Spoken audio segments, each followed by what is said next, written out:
अस्सलाम वालेकुम। आज थोड़ा टाइम मिला दोबारा, तो सोचा आपसे दोबारा बात करें। एक और टॉपिक का मेरे जहन में आ रहा था, तो मैंने कहा चलो यार इस पे भी बात करते हैं। आज टॉपिक बड़ा मज़े का और ऐसा टॉपिक है कि आई थिंक बहुत से लोगों के काम आएगा। टॉपिक क्या है? टॉपिक है कि आप यूएस आना चाह रहे हैं और अपना बिजनेस करना चाह रहे हैं, कारोबार करना चाह रहे हैं। ये नहीं पता कितने पैसे लगेंगे, या ये एक सवाल है दिल में कि यार मेरे इतने पैसे नहीं लगे और बिजनेस भी हो जाए। सो आपके लिए कुछ इन्फॉर्मेशन है मेरे पास। अब सबसे पहले अगर आप यूएस आना चाह रहे हैं बिजनेस के लिए, कैसे आ जा सकता है? उसके 2 से 3 तरीके हैं। नंबर 1, आप B1 B2 वीज़ा, जिसे हम टूरिस्ट वीज़ा कहते हैं, उसमें आप आके बिजनेस कर सकते हो। टेक्निकली स्पीकिंग आप यहाँ पे बिजनेस इनकॉर्पोरेट कर सकते हो, उसे रन कर सकते हो, उसके ऑपरेशंस देख सकते हो, आप बैंक अकाउंट्स खोल सकते हो। Everything you want to do you can certainly do here. उसके बाद एक दूसरा ऑप्शन होता है, it's a visa category, is called E2। E2 में भी आप यहाँ पे बिजनेस के लिए आओ। एक सर्टेन इन्वेस्टमेंट आपको कम से कम ज़रूर रखनी चाहिए।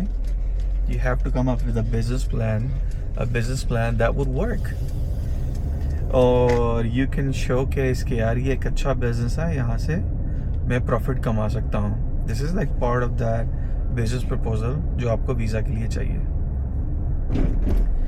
अब इसके अलावा भी कैटेगरीज हैं, लाइक आप इन्वेस्टर वीज़ा पे आते हो, you need $1 million. I think it used to be like 800,000, like $8 lakh. Now it's like $10 lakh या $1 million. आपने बिजनेस यहाँ पे इनकॉर्पोरेट करना है, उसका आपने ऑब्वियसली बिजनेस प्लान तो बनाना ही है, लेकिन that business needs to showcase के ये बिजनेस यहाँ पे एम्प्लॉयमेंट्स जनरेट करेगा। आप यहाँ पे लोकल्स को हायर करोगे। By local it doesn't mean कि इट हैज़ टू बी कोई गोरा और like white skin, light skinned. It could be anybody. Like as long as they're a US citizen or they are legally living in the US, you could hire them. So the concept for that visa, या उस visa की जो main चीज़ है वो यही है कि आप US में इन्वेस्टमेंट लेके आ रहे हो, जॉब क्रिएशन कर रहे हो और बिजनेस अपॉर्चुनिटीज़ क्रिएट कर रहे हो। इसके अलावा यूएस आने का एक और तरीका है, which is not part of the discussion to be honest, लेकिन सिर्फ क्योंकि हम वो बात कर रहे हैं तो व्हाई नॉट। जो भी ट्रम्प ने लॉन्च किया है, I think it's called Trump card और gold card, I don't know. Like आप $5 मिलियन बस गवर्नमेंट को दो और यहाँ पे आ जाओ। इन चारों में डिफरेंस क्या है? लाइक कौन सा आपके लिए बेहतर है, कौन सा आपको सूट करता है, किस में आपके लिए ज़्यादा अपॉर्चुनिटी है, किस वीज़ा कैटेगरी में या किस ऑप्शन में आपके लिए अपॉर्चुनिटी इवेंचुअली कम है। तो सबसे पहले हम बात करते हैं B1 B2 या विजिटर वीज़ा। ये आपको कोई भी यहाँ पे ग्रीन कार्ड की या स्पॉन्सरशिप की कोई अपॉर्चुनिटी या गारंटी नहीं देता। आप आओ, आपने काम किया, आपने 6 महीने में अपना एग्जिट दिया, आपके साथ अगर आपकी फैमिली को वीज़ा मिलता है गुड, अगर नहीं मिलता तो कोई आपके पास एज सच जुगाड़ नहीं है, like in like normal senses कि वो फिर भी आ जाए। आप अपने बच्चों को यहाँ पे B1 B2 पे पढ़ा नहीं सकते यहाँ के स्कूल्स में। दे वुड नीड और you would need a proper visa to stay. So इसमें आप बिजनेस कर सकते हो, बट इट्स जस्ट यू। अगर आपकी पूरी फैमिली को वीज़ा मिला है, वो भी एज अ टूरिस्ट मिला है, आप आओ, देखो, काम करो, चले जाओ। अब चलते हैं E2 पे। E2 is again a business visa.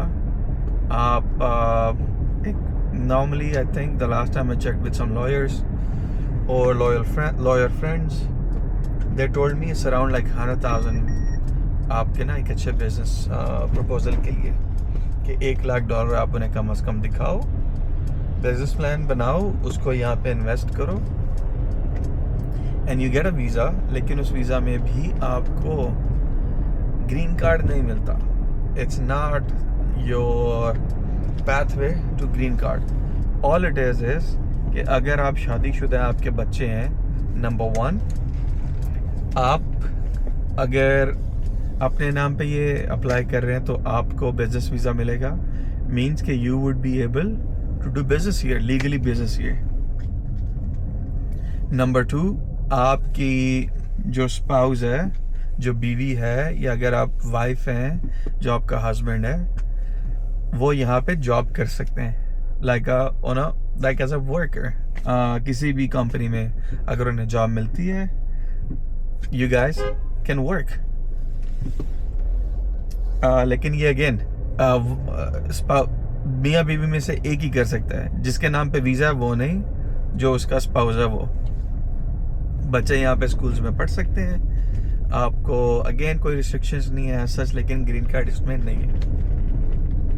Then comes the investment visa और इन्वेस्टर वीज़ा जिसे कहते हैं। आई थिंक $1 मिलियन है अभी चल रहा, और $1 मिलियन के बाद आपको फैमिली के साथ ग्रीन कार्ड मिलता है। So I think it's faster way to becoming a US citizen. लेकिन ऑब्वियसली आप बिजनेस कर रहे हो, बिजनेस भी करोगे, इफ़ यू हैव $1 मिलियन और more, do apply, I would say. इस मुल्क में अपॉर्चुनिटीज़ हैं आपके पास बिजनेस के लिए, अगर आपके पास एक अच्छा माइंड है, एक अच्छा दिमाग है, सो व्हाई नॉट। अब बात करते हैं ट्रम्प वीज़ा की और ट्रम्प कार्ड की, राइट। 5 मिलियन आप ये बस गवर्नमेंट को दे रहे हो, आपको ग्रीन कार्ड मिल रहा है यहाँ पे। ये वो पैसा है जो आपके किसी काम नहीं आया, besides the fact that you just bought a green card. बाकी साहब में आप ग्रीन कार्ड ले रहे हो to do because you wanted to do certain things. यहाँ पे आप बस ग्रीन कार्ड सादा लफ्ज़ों में खरीद रहे हो। After that do whatever you want, there is no restrictions. I think it makes sense so far जो भी हमने बात की। अब बात कर लेते हैं कि US के अंदर अगर आप बिजनेस वीज़ा पे आते हो और आपके पास लिमिटेड मनी है, से $1,00,000 या उससे थोड़ा ऊपर नीचे, तो आप क्या कर सकते हो? There is a lot of things you can do. आप रेस्टोरेंट खोल सकते हो कोई छोटा सा, आप कोई शॉप खोल सकते हो, it could be any shop, like कपड़ों की किसी मॉल में, आप क्या इसे कहते हैं यार, ग्रोसरी स्टोर खोल सकते हो कोई छोटा सा, आप कोई कन्वीनियंस स्टोर। ग्रोसरी स्टोर और कन्वीनियंस स्टोर में फ़र्क है। कन्वीनियंस में आप कुछ भी रख सकते हो, पेरिशेबल आइटम जितनी नहीं रखते आप, मतलब आप सादे लफ्ज़ों में अगर आप पाकिस्तान, इंडिया, बांग्लादेश से हो, तो इट्स लाइक आप दुकान खोल सकते हो, दैट्स कन्वीनियंस। उसमें थोड़ी बहुत सब्ज़ी रख ली। और जो ग्रोसरी स्टोर है उसमें आपकी सब्ज़ी, गोश्त, all of those like food items हैं। और फिर कुछ 2-4 चीज़ें अगर आपको लाइसेंस ले लो रखने की तो रख लो।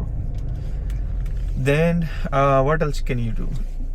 आप कोई कंसल्टिंग फर्म खोल सकते हैं यहाँ पे, but you have to make sure कि वो बिजनेस एवरी ईयर ऑपरेशनल है, पैसे कमा रहा है। इट कैन नॉट बी कि आपने बिजनेस खोला, आपने वीज़ा ले लिया और उसके बाद बिजनेस भी नहीं चल रहा है एंड यू थिंक कि वो वीज़ा आपका रिन्यू होगा। हाँ, ये चीज़ मैं भूल गया था, बिजनेस वीज़ा के अंदर इट रिन्यूज़ एवरी 2 or 3 years, सो हर 2 से 3 साल के बाद आपको वो रिन्यू करवाना पड़ता है। Again as long as business चल रहा है, इट्स लेजिटिमेट, तो ये रिन्यू होता रहेगा। अच्छा, इसके अलावा आप बिजनेस क्या कर सकते हो? आप कार रेंटल कंपनीज खोल सकते हो, like you can you know just have एक कंपनी जिसके अंदर आपका बिजनेस है गाड़ियाँ रेंट करने का, और आप यूज्ड गाड़ियाँ बेच रहे हो। आपने कुछ गाड़ियाँ खरीदी, उनको सेल पे लगा दिया। I think that's another business you can do. इसके अलावा और भी बड़े बिजनेस हैं। आपने प्रॉपर्टी में इन्वेस्ट किया, और प्रॉपर्टी रेंटल का काम कर रहे हो, आप उसको रेंट पे देते हो। इस तरह से आपने कंस्ट्रक्शन में पैसा लगाया, कंस्ट्रक्शन में पैसा लगा के आपने या घर बेच दिया या उसे रेंट आउट कर दिया, दैट्स अनदर बिजनेस। अब आप सोच रहे होगे कि यार 1 लाख में कैन यू डू दिस और not? Technically you can, really depends आप कहाँ पे करते हो। फॉर एग्जांपल न्यूयॉर्क में रियल एस्टेट बहुत महंगा है, कॉस्ट बड़ी ज़्यादा है, कंस्ट्रक्शन कॉस्ट बड़ी ज़्यादा है, so you have to keep those things in mind. लेकिन यही चीज़ अगर आप टेक्सास में करते हो, आई थिंक आप 1 लाख में घर भी बना सकते हो, उसे अच्छे दामों बेच भी सकते हो। और इसके अलावा क्या किया जा सकता है? अब यहाँ पे मॉल्स के अंदर बड़े बिजनेसेस होते हैं, आप कियोस्क मतलब एक छोटा सा सेटअप लगा लेते हो। बहुत से लोग फ़ोन या फ़ोन केसेस बेचते हैं, बहुत से लोग फूड आइटम्स बेच रहे होते हैं छोटे छोटे कियोस्क पे, शर्ट्स बेच रहे होते हैं, बड़ी चीज़ें आप कर सकते हो। मतलब आपको $1 लाख के अंदर अंदर बहुत सी चीज़ें मिल जाती हैं। So there is a lot of opportunity for you to grab. अगर आपके दिमाग में कोई business idea you think you can do within a certain amount of money यहाँ पे, और आपको कुछ गाइडेंस चाहिए, आप मुझसे बात कर सकते हैं, आई कैन हेल्प यू। और if you have the money and you want to start a business and you feel like कि you could use somebody's help, आप मुझे रीच आउट करें, I will help you with it. Again ये वो business ideas है जो मेरे दिमाग में भी आए, मैंने आपको बताया, इट डजंट मीन कि यही है बस, there is so many things you can do. और अगर आपके पास ज़्यादा पैसा है, like you could afford to spend $1 million और more, I think sky is the limit. Like you have so many opportunities. आप कोई franchise खोल सकते हो, you know, you could even like have your own car dealership. आप trucking business शुरू कर सकते हो, आप गैस स्टेशन खरीद सकते हो या बना सकते हो, और मतलब कई तरह के बिजनेसेस हैं that you can operate. आप इम्पोर्ट एक्सपोर्ट का काम शुरू कर सकते हो यहाँ पे, like you can set up an office, hire some people, किसी और मुल्क में कुछ प्रोडक्ट्स हैं वहाँ से उठा रहे हो, यहाँ पे बेच रहे हो, यहाँ पे कस्टमर सपोर्ट दे रहे हो, you know there is so many things you can do and I can guide you with those things if you need help. So feel free to contact me, send me a message, comment करें। I usually go through my comments and messages, so I'll see what I can do. If you like this video, do share it with your friends or family. और अगर आपको किसी के बारे में पता है जो US आना चाह रहा है और उनको हेल्प चाहिए, and these are some of the ways I can help them with, do share this video with them and have them come to me. Next video तक अल्लाह हाफिज़। आप अपना ख्याल रखें, और कोई भी बात हो, आप कोई भी सवाल हो, डू रीच आउट। अल्लाह हाफिज़।